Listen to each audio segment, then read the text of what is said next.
Welcome back guys. तो आज हम जनरल एंट्री का प्रैक्टिकल प्रॉब्लम सीज करने जा रहे हैं, जो कि थोड़ा सा हार्ड दिया हुआ है, पर मैं आपको इसको एकदम सिंपल टाइप करके सिखाऊंगा। ओके, तो डायरेक्ट सम्स पे आ जाते हैं। तो देखो क्या है, 2018 सितंबर 1 सोल्ड गुड्स ऑफ दी ₹50,000। मतलब मैंने क्या किया, 50,000 का गुड्स को बेच दिया at the 10% of trade discount उस पर दे दिया, और 10% के डिस्काउंट भी दे दिया टू राज। किसको दिया? राज को दिया। और मुझको पैसा कितना मिल रहा है? 50% किसके द्वारा मिल रहा है? चेक के द्वारा मिल रहा है। 20% किसके द्वारा मिल रहा है? कैश के द्वारा मिल रहा है। तो सम्स काफी थोड़ा सा कैलकुलेशन का सम्स है। तो एक काम करते हैं, पहले हम इसका जनरल एंट्री पास कर देते हैं, फिर कैलकुलेशन करते हैं, है ना। देखो ट्रेड डिस्काउंट यहाँ पे 10% दिया नहीं, तो एक बात याद रखना, जब भी ट्रेड डिस्काउंट देना तो ट्रेड डिस्काउंट कभी रिकॉर्ड नहीं होता है ना। मतलब उसको कैलकुलेट हम करते हैं पर कभी भी रिकॉर्ड नहीं होता है। इससे रिकॉर्ड नहीं होता है कि नॉर्मल डिस्काउंट होता है, वो पैसा ना आता है ना जाता है, जिसकी वजह से क्या होता है, रिकॉर्ड होता ही नहीं है। तो ज़्यादा कंफ्यूजन की जरूरत नहीं है, दिमाग में एक चीज़ को फिट कर लो, trade discount in the books of account कभी भी रिकॉर्ड नहीं होता है। तो चलो चालू करते हैं। सबसे पहले क्या करते हैं, 50,000 जो है, अब 50,000 पे जो ट्रेड डिस्काउंट 10% दिया हुआ है उसको निकालते। 10% क्या हमारा ट्रेड डिस्काउंट है। जीरो क्या होगा? कैंसन। जीरो क्या होगा? कैंसन। 5,000 आ गया। तब ये जो टोटल अमाउंट हमारा 50,000 था, अब 5,000 आया, मतलब 5,000 माइनस कर देंगे, कितना बचेगा? 45,000। ये हमारा फाइनल वैल्यू है। 45,000 हमारा क्या है? ये फाइनल वैल्यू है। चलो शुरू करते हैं। तो सबसे पहले हमें क्या करना है, जनरल एंट्री पास करना है। सोल्ड गुड्स, तो याद रखना सोल्ड तो हमारा इनकम है। सोल्ड क्या है? हमारा इनकम है। अगर मैं कोई चीज बेच रहा हूं तो मेरा क्या है? इनकम है। और नॉमिनल का क्रेडिट का रूल है इनकम क्रेडिट क्या है? Credit on income and gain. तो सबसे पहले टू सोल्ड लिख देते हैं। ये मेरा क्या है? इनकम है। टू सोल्ड अकाउंट लिख दिया।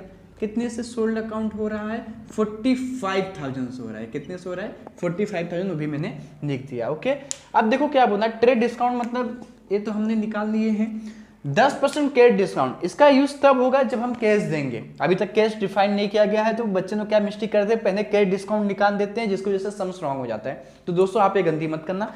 कैश डिस्काउंट तभी कैलकुलेट होगा जब हम कैश देंगे। तो इसको क्या करते हैं, थोड़ा सा छोड़ के रखते हैं, स्किप करके रखते हैं, आगे मैं बताता हूँ होगा क्या। ओके, राज से हम कितना रिसीव कर रहे हैं? 50% रिसीव चेक के द्वारा रिसीव कर रहे हैं। अब 50% हमारे पास पैसा किसके द्वारा आ रहा है? चेक के द्वारा आ रहा है। तो चलो इसका कैलकुलेशन कराता हूं।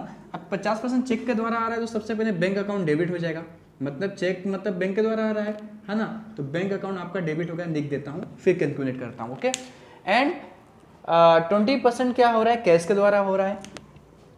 कैश अकाउंट भी अपने पास कितना आ रहा है? 20% आ रहा है, तो ये भी डेबिट, जो चीज़ आ रही है डेबिट। अब उसके बाद भाई देखो 10% कैश डिस्काउंट भी मिल रहे हैं, अपना लॉस जो रहता है वो भी डेबिट आता है ना। नॉमिनल का डेबिट ऑन है ना, debit on expenses and losses. 10% जो अगर मैं किसी को डिस्काउंट दे रहा हूँ भाई, तो मेरा घाटा है ना। अगर मान लो मार्केट 20 रुपये खरीदा, कोई बोलता है भाई 5% का डिस्काउंट दे, 15 में दे। अब 5% का डिस्काउंट दे दिया तो मेरा क्या हो रहा है? घाटा ही हो रहा है। समझे कि नहीं मेरी बात? तो यहाँ पे क्या होता है, अपना ये जो 10% कैश डिस्काउंट है, ओके, घाटा है, तो डिस्काउंट भी अपना डेबिट में आ जा रहा है। Cash discount okay. राइटिंग मेरी थोड़ी खराब है, पर आप समझने की कोशिश करो। अब एक कैश डिस्काउंट भी डेबिट में लिख दिया। अब उसके बाद देखो दोस्तों, यहाँ पे 50% 20% ही पैसा मिल रहा है, बाकी 30% पैसा मेरा किधर गया? मतलब 30% पैसा मुझे मिला ही नहीं है ना। अब 30% पैसा नहीं मिला है तो कौन देगा? राज देगा। तुम जब भी कोई दुकान या शॉप पे सामान खरीदने जाते हो, अगर मान लो कि तुम उधारी पे सामान खरीदते हो, तुम्हारा नाम लिख देता है। ये बात दिमाग में फिट करो। तो राज क्या आ जाएगा? डेबिट में आ जाएगा। इसने डेबिट में आ जाएगा, वो पैसा दिया नहीं है। नहीं समझा तो टेंशन मत लो, अभी फिर से समझाऊंगा। ओके, अब हम आपको पूरा कैलकुलेट करके सिखाता हूँ। अब 45,000 जो मेरा फाइनल वैल्यू है, मैंने यहाँ पे 45,000 लिख दिया। एकदम सिंपल है। फाइनल वैल्यू मैंने क्या किया? 45,000 यहाँ पे लिख दिया। अब हो क्या रहा है, 50% में क्या कर रहा हूं, 50% में कौन सा डिस्काउंट? 50% पैसा मेरे को चेक से आ रहा है। 50% पैसा चेक से आ रहा है। तो चलो 50%, ये तो हम लोग 5वीं 6वीं में कैलकुलेशन पढ़े हैं, तो इसमें आपको कंफ्यूजन होना ही नहीं चाहिए। अब 50% जो है, 0 कैंसिल कर दिया, 5 बच्चा उससे मल्टीप्लाई करते हैं, 0 अब 5 का टेबल 5 बार पढ़ोगे तो 25 हो जाएगा, ऊपर कैरी, मतलब कितना जा रहा है? 0 का 0 कर दिया मैंने, फिर 0 कर दिया, 5 5 जा 25, 2 कैरी। चलो ये तो हो गया।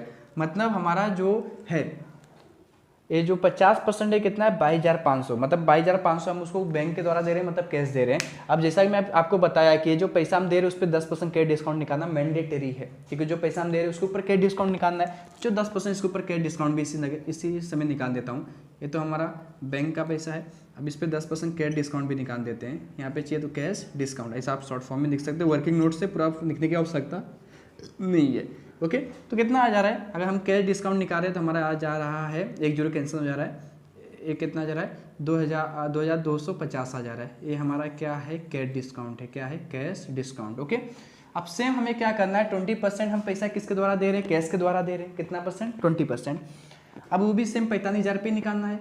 सुनो यहाँ पे 45,000 लिख दिया, 45,000 इंटू 20, 0 0 0 0 क्या हो जाएगा, कैंसिल हो जाएगा, इंटू 2 कर देना है। तो यहाँ पे 0, यहाँ पे 0, 5 2 जा कितना हो जाता है, 10 हो जाता है, 10 का क्या होता है, 0 होता है। ओके, कैरी 1 गया, अब 2 4 जा 8 और 9। अब ये तो हमारा 20% आया है। अब 20% हमने ये निकाले 20% और ये 50% निकाले थे। अब उसके बाद 20% के ऊपर भी हमें कैश डिस्काउंट निकालना पड़ेगा। बहुत सिंपल सा है, चलो कैश डिस्काउंट निकाल लेते हैं। 9,000 के ऊपर कितना निकालना है, 10% कैश डिस्काउंट, ऊपर बोला गया है, 0 0 कैंसिल हो जाएगा, 900 आ गया, कितना आ गया, 900। तो ये हमारा 900 क्या है, कैश डिस्काउंट है, 900 क्या है, कैश डिस्काउंट है। आपकी कैलकुलेशन अभी तक खत्म नहीं हुआ है, कैलकुलेशन अभी भी बाकी है। तो चलो आगे बताता हूँ आगे क्या करना है आपको, एकदम सिंपल सा है। अब तो हम लोग सब कुछ कर चुके हैं। तो जो हमारा कैश डिस्काउंट आया है और जो 50% जो अमाउंट इसमें से हमें माइनस करना पड़ेगा। 22,500 में से क्या करें, पहले जो हम निकाले थे 2,250 माइनस कर, 2,250 हम माइनस कर देते हैं, कितना, 0। अब देखो, अब इधर कुछ नहीं तो 10 है, 10 में से 5 गया तो 5 आ जाएगा। अब 1 इधर पे कैरी उधर दे दिया हमने, तो यहाँ पे 4 बचा, 4 में से 2 गया 2, और यहाँ में से 2 में से 0 2। तो हमारा ये एक्चुअल 50% अमाउंट है, बाकी ये तो 10% कैश डिस्काउंट दे दिए हैं। ओके, समझ में आया मेरी बात। अब उसके बाद यहाँ पे 900, मतलब यहाँ पे कितना है, 9,000 हमारा था, 9,000 यहाँ पे लिख दूँ। अब इस पर हमने क्या किए थे, 900 रुपये हमारा कैश डिस्काउंट था, तो 900 रुपये हमें माइनस करना पड़ेगा। जिसको माइनस करेंगे 8,100, तो ये हमारा जो 8,100 है हमारा 20% है एक्चुअल अमाउंट। ओके, अब 10% डिस्काउंट हमें इस पर कितना, 2,250 का दिया, इस पर 900 का दिया, तो इसको भी प्लस करना पड़ेगा। 2,250 स्पेस नहीं है, इधर ही कर देता हूँ, समझ लो आप, 2,250 एंड 900 रुपये। ये हमारा क्या था, 10% कैश डिस्काउंट, 5 आ गया, ठीक है। अब इसके बाद 9 है, 10 11, अब उसके बाद 2 है, 3 आ जाएगा, 3,150 हमारा हो गया। तो देखो ये हमारा 50% जो बैंक को हम दे रहे हैं कितना, 20,250 लिख दो, 20,250। अब ये क्या है, कैश 20% 8,100। ओके, अब उसके बाद क्या है, कैश डिस्काउंट कितना, 3,150, 3,150। पर अभी तक मैंने पूरा फुलफिल नहीं किया है। हमारा 30% मतलब 50 और 20 कितना, 70, 30% अमाउंट किधर गया, 30% वो क्या है, पैसा दिया ही नहीं है। तो सिंपल सा 45,000 पे फिर 30% निकाल दो, 45,030, एकदम सिंपल सा। 0 0 क्या होगा, कैंसिल होगा, इंटू 3 कर दो, 0 0 5 3 जा 15 1, कितना, 13,500 आ जाएगा, समझे। तो ये क्या हो गया, हमारा कंप्लीट हो गया, काफ़ी सिंपल सा दिया हुआ था। सो गाइस, हमने क्या किया है, इसको अच्छे से कर दिए हैं। अब याद रखना, बिंग लिखना काफ़ी ज़्यादा इंपॉर्टेंट होता है। बिंग में एकदम सिंपल सा होता है, अगर आप बिंग नहीं लिखोगे तो आपका मार्क्स क्या हो जाएगा, कट जाता है। बिंग में आपको पूरा क्वेश्चन कॉपी पेस्ट कर देना है, जो भी क्वेश्चन आपको यहाँ पे बिंग डालना है, ब्रैकेट डालना है, उसमें पूरा लिख देना है। मेरे पास स्पेस नहीं, इससे मैं बिंग नहीं लिखूंगा। नेक्स्ट ट्रांजेक्शन देखते हैं 3 काफ़ी सिंपल सा है। यहाँ पे क्या हो रहा है, boat goods war 60,000 from Prashant at the 7.5% trade discount and half amount paid by cash. मतलब यहाँ पे हम लोग क्या कर रहे हैं, गुड्स को परचेस कर रहे हैं, किससे परचेस कर रहे हैं, प्रशांत से कर रहे हैं। अब उसमें 7.5% हम ट्रेड डिस्काउंट ले रहे हैं। मैं पहले ही बताया ट्रेड डिस्काउंट क्या होता है, कैलकुलेट तो होता है पर इन द बुक्स ऑफ अकाउंट में कभी भी रिकॉर्ड नहीं होता है। कितना अमाउंट है, 60,000 है।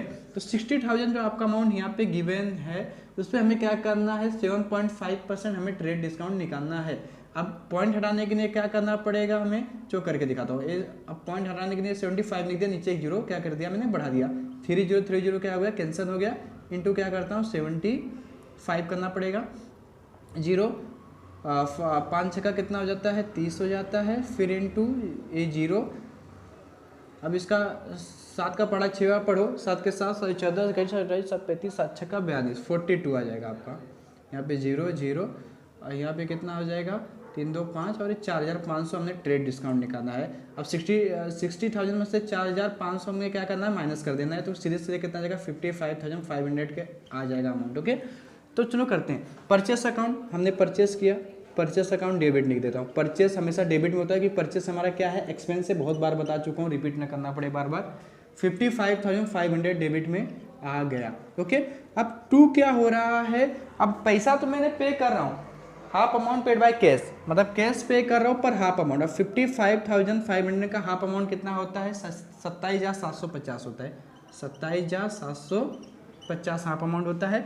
और बाकी जो पैसा बचा मैं नहीं दे रहा हूँ, मतलब बाकी पैसा क्या हुआ है, हमने परसान को नहीं दिए हैं, तो परसान क्या है, मतलब देना है उसको, तो परसान का नाम क्रेडिट में आ जाएगा, to Prashant account, to Prashant account. Okay, कितने से होगा? 27,750 के पैसा हमने उसको नहीं दिया है। यहाँ पे बीइंग में क्या करोगे, सेम क्वेश्चन को कॉपी पेस्ट कर दोगे, काफी इजी है। अब नेक्स्ट क्वेश्चन देखते हैं, रिटर्न गुड्स और द 552%, मतलब हमने क्या किया, जो गुड्स हमने परसान से लिए थे उसको रिटर्न कर दिए। गुड्स क्या किए? रिटर्न कर दिए। अब देखो गुड्स रिटर्न कर दिए तो परसान के पास आएगा, तो परसान के पास आएगा तो परसान रिसीव करेगा, तो परसान रिसीव कर रहा है तो परसान अकाउंट डेबिट में आ जाएगा। मतलब उसके पास गुड्स हमने, मान लो कोई सामान आप खरीदते हो, आपको नहीं अच्छा लगता तो आप रखते तो नहीं, जाके रिटर्न कर देते हो, तो परसान अकाउंट डेबिट हो जाएगा। परसान account are debited, D R हो गया। 2, हमने क्या किया, गुड्स को रिटर्न कर दिए, रिटर्न ऑफ गुड्स लिख दो यहाँ पे, return goods.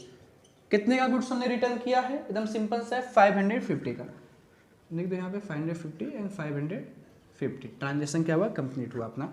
And next transaction क्या बोलता है, sold goods short 90,000 to Ranbir on credit, मतलब ये उधारी में हो रहा है। मतलब हमने क्या किया है, रणबीर को, मतलब गुड्स बेच रहे पर रणबीर हमें पैसा नहीं दिया है, और उससे भी 10% ट्रेड डिस्काउंट दे रहा है। मैं आपको पहले ही बोल दिया ट्रेड डिस्काउंट क्या होता है, कैलकुलेट होता है पर रिकॉर्ड नहीं होता है। मेरे पास स्पेस की कमी, इसको क्या करता हूँ, रफ कर देता हूँ। ओके, कितने का है गुड्स ले रहे, मतलब बेच रहे हैं हम 90,000 का बेच रहे हैं रणबीर को, तो यहाँ पे 90,000 लिख दिया।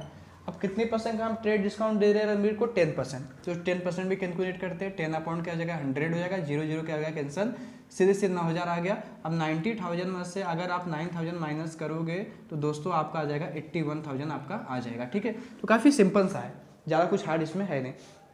सोल्ड गुड्स टू, पहले सोल्ड आपका क्रेडिट में जाएगा, सोल्ड अपना इनकम है, सोल्ड क्या है, इनकम है, नॉमिनल का क्रेडिट का रूल है, तो सबसे पहले सोल्ड की एंट्री पास कर देते हैं, फिर आगे देखते हैं। सोल्ड अकाउंट क्या हो गया, क्रेडिट हो गया। अब उसके बाद क्या हो रहा है, क्रेडिट पर ट्रांजैक्शन हो गया है। ओके, पैसा तो हमें मिला नहीं, सामान कौन रिसीव किया है, रणबीर, तो पर्सन डेबिट का रूल क्या है, डेबिट रिसीवर, कौन रिसीव कर रहा है, रणबीर रिसीव कर रहा है, तो रणबीर का नाम डेबिट में आ जाएगा। तो चलो यहाँ पे रणबीर अकाउंट डेबिट लिख देते हैं, रणबीर अकाउंट क्या हो गया हमारा, डेबिट हो गया। कोई ज़्यादा ही नीचे लिख दिया, थोड़ा ऊपर कर देते हैं जगह, टू सोल्ड अकाउंट। ठीक है, अब कितना का हम उसे दे रहे हैं, 81,000 का। मैं पहले ही बोला ट्रेड डिस्काउंट क्या होता है, कभी भी रिकॉर्ड नहीं होता है। 81,000 आ गया, काफी सिंपल सा था, 7 एंट्री भी हमारा हो गया। अब देखो 12 क्या है, रिसीव कमीशन। रिसीव कमीशन मतलब हम क्या कर रहे हैं, कमीशन को रिसीव कर रहे हैं। अब कमीशन को रिसीव करेंगे तो हमारे पास क्या होगा, हमारे पास कैश आएगा, कैश कमीशन होगा। रियन का डेबिट का रूल क्या है, डेबिट वाट कमीशन, कोई भी चीज आता है हमारे पास तो उसे हम डेबिट में लिखते हैं, तो कैश अकाउंट को हम डेबिट में लिख देते हैं, cash account are debited, D R हो गया। और देखो अब कमीशन क्या है, हमारा इनकम है, कमीशन नॉमिनल क्रेडिट क्या है, क्रेडिट और इनकम एंड गेन, तो कमीशन सीधे सीधे आपका क्रेडिट में आ जाएगा, टू कमीशन अकाउंट। कितना अमाउंट गिवन है आपका, 4,500, तो सिंपल सा है, 4,500 इधर डेबिट एंड 4,500 क्रेडिट। ओके, ये हमारा हो गया 12 वाला। अब हम लोग कौन सा कर रहे हैं, 15 वाला। 15 वाला थोड़ा सा कॉन्सेप्चुअल है, थोड़ा सा ध्यान से देखना, समझ जाओगे, ज़्यादा हार्ड नहीं है।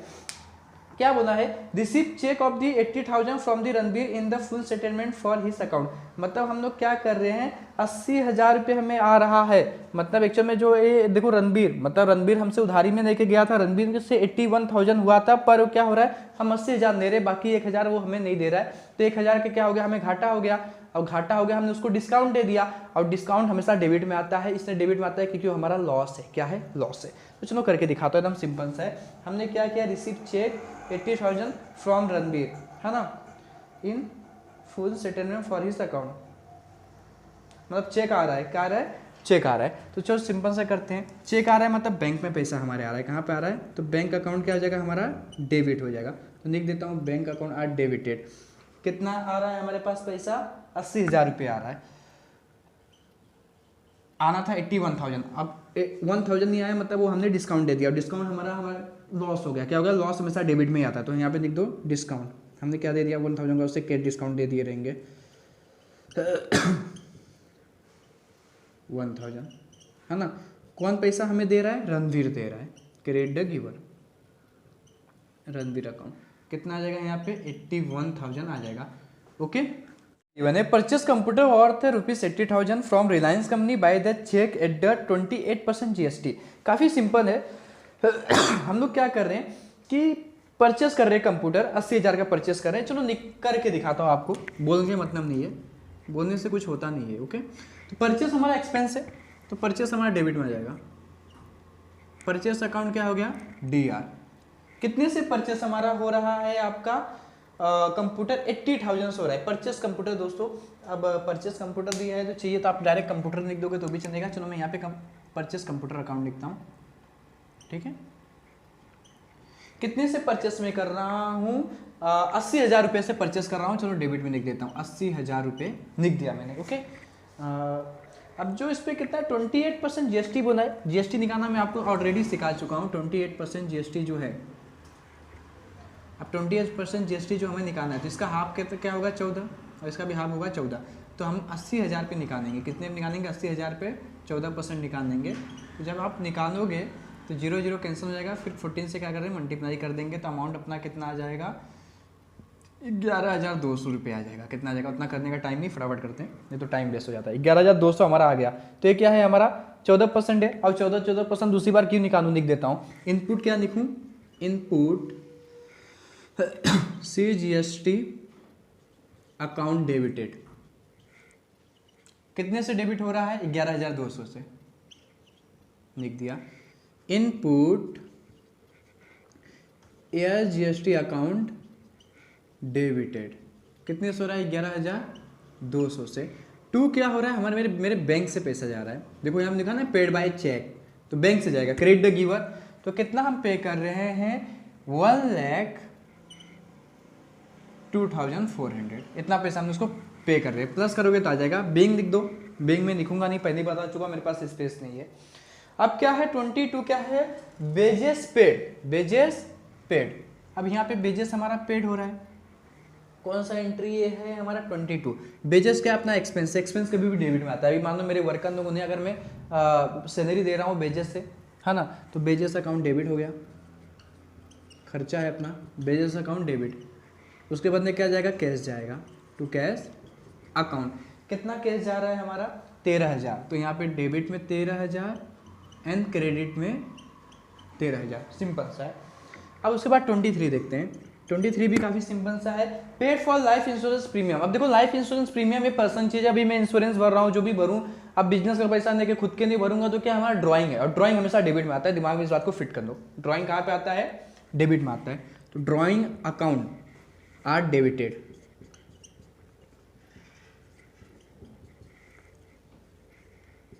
ठीक है। अब बिजनेस से क्या गया भैया, बिजनेस से तो कैश गया। अब भले से मैंने क्या किया, पैसा नहीं दिया, पर बिजनेस से पैसा गया है ना। कितना हो रहा है, 17,000। लिख दो यहाँ पे 17,000 एंड इधर पे 17,000। लास्ट एंट्री क्या है, 27 पे आ चुके हैं। 27 क्या बोलता है, सोल्ड गुड्स और 28,000 टू सार हु पेड बाय 18,000 इमीडिएटली। मैंने गुड्स कितने का बेचा, 28,000 रुपये का बेचा हूं, और सोल्ड हमारा इनकम होता है। सोल्ड क्या होता है, इनकम होता है। सोल्ड को मैं क्रेडिट में लिख देता हूं, टू सोल्ड अकाउंट। कितने का सामान है, 28,000 क्रेडिट में आ गया, 28,000। ओके। अब उसके बाद सोल्ड किया और मेरे को क्या हुआ, उसने हु पेड अस 18,000 इमीडिएटली, मतलब 18,000 मेरे पास इमीडिएट आ गया। चलो लिख देते हैं कैश अकाउंट डेबिटेड, 18,000 रुपये आ गया।